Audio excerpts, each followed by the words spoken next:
বন্ধুরা, একটি শিশু জন্ম হওয়ার সাথে সাথে যদি উঠতে শুরু করে তাহলে কেমন দেখায় বা কি কারণ হতে পারে? তো আজকের সিনেমায় আমরা সেটাই ব্যাখ্যা করতে যাচ্ছি। সিনেমাটি শুরু হওয়ার সাথে সাথে নাতালিয়া নামে একজন গর্ভবতী মহিলাকে দেখানো হয়। তখন তার প্রসবের ব্যথা শুরু হয়। নাতালিয়ার মা আলিনাও সেখানে উপস্থিত। নাতালিয়ার অবস্থা তার অস্বস্তির কারণ হতে শুরু করে এবং তার মা তাকে সাথে সাথে হাসপাতালে নিয়ে যান। তাদের আসতে দেরি হওয়ায় অধিকাংশ চিকিৎসকই অনুপস্থিত। তবে একজন নার্স থাকায় তিনি তার চিকিৎসা করেন। এখন নাতালিয়া একটি সন্তানের জন্ম দিয়েছেন। তারা যখন শিশুটিকে দেখে তারা সবাই হতবাক এবং উদ্বিগ্ন, কারণ আমরা যা দেখেছি তা অবিশ্বাস্য।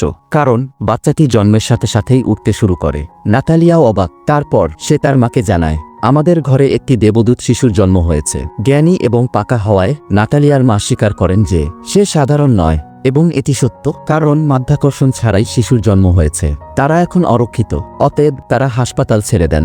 নার্স যা বলছেন তা সত্ত্বেও এখনও তাদের ছাড়ার সময় হয়নি। কিন্তু তারা তাদের বাড়িতে এসে নার্সের কথা উপেক্ষা করে। ঘরে ঢুকতেই নাতালিয়ার মা তাকে একটি অদ্ভুত প্রশ্ন করেন। তিনি অনুরোধ করেন, তুমি কি সন্তানের তত্ত্বাবধায়ককে মনে করতে পারো? কিন্তু নাতালিয়া শিশুটির অভিভাবকের কথা একেবারেই মনে করতে পারে না। তখন তার মা আমাদের জানান, এই শিশুটি স্বাভাবিক নয়, আমাদের অবশ্যই এটি গোপন রাখতে হবে এবং আমরা অনেক অসুবিধার সম্মুখীন হতে পারি যদি কেউ এটি সম্পর্কে জানে। তারপর তারা সন্তানের নাম বেছে নেয় অস্কার। এবং অস্কার বাস্তবে একটি অস্বাভাবিক শিশু ছিল, কারণ তার লালন পালন সহজ ছিল না। তারা তাকে একা রেখে যাওয়ায় তিনি দীর্ঘ সময় ধরে ছাদের সাথে লেগে থাকতেন। শিশুটিকে মাটিতে রাখার জন্য তার দাদি তার জন্য বিভিন্ন স্ট্র্যাপ তৈরি করেন। তারা সিলিংয়ে পালপি ও পালক তৈরি করে যাতে শিশুটির কোনো ক্ষতি না হয়, কারণ তাদের ভয় ছিল যদি তারা তাকে বাইরে একা ছেড়ে দেয় সে হয়তো বাতাসে উড়ে গিয়ে মহাকাশে চলে যাবে। তাই তারা অস্কারের ব্যাপারে খুবই সতর্ক। তার মা এবং দাদি তাকে অনেক যত্নে বড় করেন। সময়ের সাথে সাথে অস্কার বড় হতে থাকে, কিন্তু সে ঘরেই রয়ে যায়। তার দাদি তাকে বাইরে যেতে দেন না। বাড়িতে বসে সে সুপারম্যানের কার্টুন দেখত এবং সে নিজেকে একজন সুপারহিরো বলেও কল্পনা করত। তারপর অস্কার তার মা নাতালিয়াকে বহুবার জিজ্ঞাসা করে, আমাকে বাইরে যেতে দাও না কেন?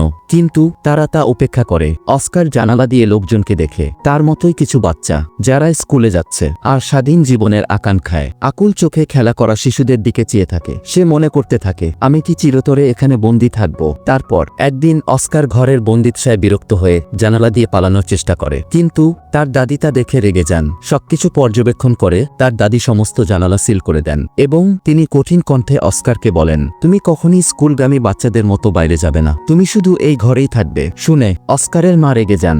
তিনি বলেন, আর কতদিন ওকে আটকে রাখবো? একসময় তো ওকে বাইরে যেতেই হবে। তারপর অস্কারের মা তার জন্য একটি জ্যাকেট নিয়ে আসেন। জ্যাকেটের পকেটে রাখা হয় দুটি পাথর যাতে সে উড়ে না যায়। তারপর মা তাকে উপেক্ষা করে অস্কারকে বাইরে নিয়ে যান। তিনি বলেন, তুমি সুপারম্যানের মতো এই গোপন কথা কাউকে বলবে না, অন্যথায় তুমি আর সুপারম্যান থাকবে না। একবার অস্কার তার মায়ের সাথে জিনিসপত্র কিনতে যায় আর একটি শিশু মেয়ের সাথে সংঘর্ষ হয়। মেয়েটির নাম আঘাটা। ওর হাত থেকে আঘাটার মাল খসে পড়ছে। তিনি অস্কারকে দুইটি জলের বোতল তুলে দিয়ে চিৎকার করেন। সে বলে, এই বোতলগুলো আমার বাড়িতে রেখে আসাটা তোমার শাস্তি। কিন্তু অস্কার তা অস্বীকার করেন। কিন্তু অস্কার আঘাটার পীড়াপিড়িতে রাজি হন আর সে তার মাকে না বলে ওই শিশু মেয়ের সাথে চলে যায়। এখন অস্কারের হাতে দুইটি ভারী বোতল এবং তার পকেটে পাথরও রয়েছে। ফলস্বরূপ তিনি কিছুটা অতিরিক্ত ওজন অনুভব করছেন, তাই সে তার পকেট থেকে পাথর দুটি ফেলে দেয়। আঘাটার সঙ্গে এখন তার বন্ধুত্ব গড়ে উঠেছে। তার বাড়িতে পৌঁছে আঘাটা পানির বোতল জিজ্ঞেস করে, কিন্তু অস্কার পানির বোতল ফেরত দিতে রাজি হননি, কারণ সে জানে বোতলগুলো ফেরত দিলে সে বাতাসে উঠতে শুরু করবে। আঘাটা অপরিণত, তাই সে অস্কার থেকে পানির বোতল ছিনিয়ে নেয়। তিনি অস্কার থেকে জলের বোতল নেওয়ার সাথে সাথে তিনি বাতাসে উঠতে শুরু করেন। সেই জায়গাটি তার চারপাশে আবদ্ধ, তাই অস্কার খুব উঁচুতে উড়ে না। আঘাটা এটা দেখে অবাক হয়ে যায় এবং চিৎকার করতে করতে তার সুপারম্যানকে ডাকে। অস্কার তার কাছে সাহায্য চায়। শুনে আঘাটার সাথে সাথে তার ঘরে যায় এবং তার গোলাপি ব্যাগটি পাথর ভর্তি করে নিয়ে আসে। তাদের ভালো ধারণা ছিল যে তিনি এই পাথরগুলি তার পকেটে রাখবেন। তাদের পরিকল্পনা সফল হয় এবং অস্কার নেমে আসে। তারপর তারা ভালো বন্ধু হয়ে যায়। তখন অস্কার আঘাটাকে বলে, আমাকে কথা দাও, তুমি এটা গোপন রাখবে। অন্যদিকে অস্কারের নিখোঁজ হওয়ার কারণে তার মা এবং দাদি উদ্বিগ্ন। তারা তাকে যথেষ্ট অনুসন্ধান করে এবং তারা মনে করে যে অস্কার বাতাসে উড়ে গেছে। তার মা মাটিতে পড়ে থাকা পাথর দেখতে পান যা তিনি অস্কারের পকেটে রেখেছিলেন। তারপর অস্কার আঘাটার দেওয়া ব্যাগ নিয়ে ঘরে ফিরে আসে এবং আঘাটার কথা তার মাকে জানায়। তখন তার মা জিজ্ঞেস করে, তুমি কি তোমার গোপন কথা তাকে কোথাও বলেছ? কিন্তু সে মিথ্যা বলে যে আমি বলিনি। তারপর অস্কার এবং আঘাটা অনেক দিন ধরে একে অপরের সাথে দেখা করতে থাকে। তারপর একদিন অস্কারের মা জানতে পারেন যে আঘাটা এই গোপন কথাটি জানেন। তার মা তাকে সেদিনের পর আঘাটার সাথে দেখা করতে নিষেধ করে। আঘাটা অস্কারের বাড়িতে আসতেন, কিন্তু অস্কারের মা নাটালিয়ার দরজায় ফিরে আসে। তখন তারা তাদের আশেপাশের মানুষের চোখে সন্দেহজনক হয়ে ওঠে, কারণ তারা অনুভব করছিল যে অস্কারের মা এবং দাদি তার সাথে খারাপ ব্যবহার করেন। তাই তারা তাকে বাইরে আসতে দেয় না, আর সে স্কুলেও যায় না। তারা এটি সম্পর্কে পুলিশকে রিপোর্ট করে এবং পরের দিন পুলিশ তাদের বাড়িতে গিয়ে অস্কারকে স্কুলে পাঠানোর জন্য সতর্ক করে। আর চাপের মুখে অস্কারকে স্কুলে পাঠাতে হয়েছে তাদের। এরপর অস্কারের মা তাকে নিয়ে স্কুলে যায়। তারা নিশ্চিত যে অস্কার কখনই স্বাভাবিক জীবনযাপন করতে পারবে না। অস্কারকে আনতে গিয়ে তাদের চোখ পানিতে ভেসে ওঠে।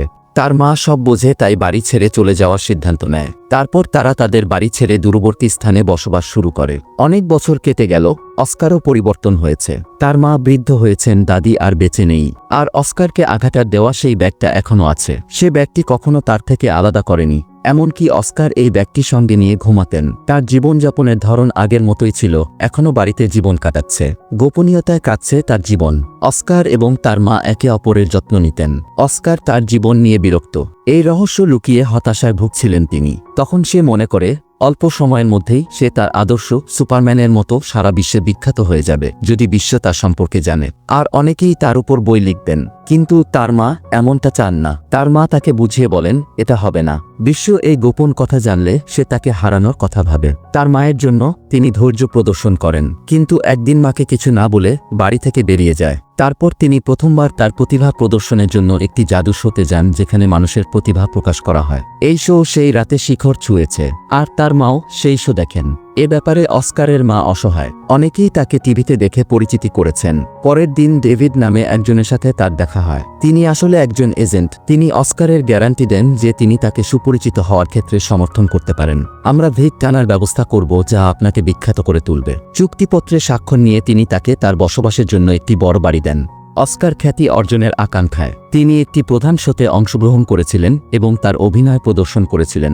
অস্কার খুব তাড়াতাড়ি একজন পরিচিত ব্যক্তিত্বে পরিণত হন এবং তারপরে তার নাম দেওয়া হয় মাধ্যাকর্ষণ ছাড়া মানুষ।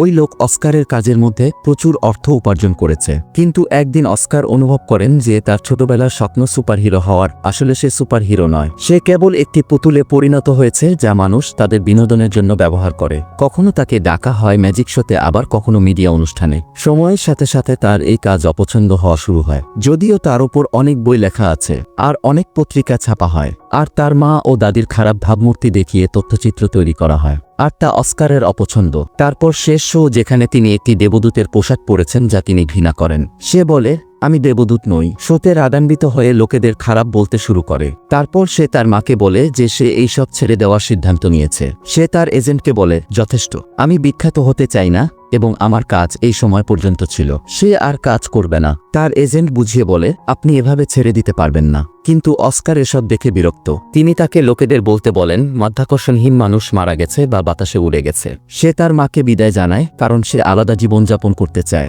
দ্য ম্যান উইদাউট গ্র্যাভিটি এর মৃত্যু আগামী দিনে প্রকাশ পাবে। অনেকেই তাকে নিয়ে নানা কথা বলেন। অস্কারের মা একা থাকতে শুরু করেন এবং অনেক সাংবাদিক অস্কার সম্পর্কে তথ্য নেওয়ার জন্য তাদের বাড়িতে তাদের যাওয়া চালিয়ে যান, কিন্তু তিনি কখনই তাদের কিছু বলেন না। বহু বছর পর অস্কারের মাও মারা গেছেন, কিন্তু অস্কার তখনও বেঁচে ছিলেন। তিনি তার জীবনকে অন্যভাবে পরিচালনা করেছিলেন। তার লম্বা দাড়ি ছিল এবং বিশ্ব থেকে তার গোপনীয়তা লুকানোর জন্য হুইলচেয়ারে বসে থাকতেন। হোটেলে রিসেপশনিস্টের চাকরি করে পরিচয় পাল্টেছে সে। সবাই তার প্রতি বিনয়ী ছিল। একদিন তার বন্ধুর সাথে দেখা হয়। তিনি তাকে চিনতে পেরেছেন গোলাপি ব্যাগের কারণে, যা আজও অস্কারের সাথে ছিল, যা তাকে ছোটবেলায় দিয়েছিল। আর এই ব্যাগের কারণে অস্কার এখনও বিয়ে করেননি। তারা একে অপরের সাথে মিলিত হয় এবং সুখ অনুভব করে। কিন্তু আঘাটা তার জীবন থেকে অসন্তুষ্ট ছিল, কারণ তার উদ্দেশ্য ছিল শুধুমাত্র অর্থ উপার্জন করা, তাই তার কোনো বিবেক ছিল না। অস্কার যেখানে চাকরি করতেন সেই হোটেলে তিনি অনেক ছেলের সাথে বেড়াতে যেতেন। তাকে দেখে অস্কারের খুব খারাপ লাগে। অস্কার অনেকবার আগাথার সাথে তার অনুভূতি শেয়ার করেছেন। সে খুব পরিবর্তিত হয়েছে, তাই সে কথাকে উপেক্ষা করে না। এটা ঘোষণা করা হয় যে অস্কার এখনও তার জন্য অনুভূতি ছিল।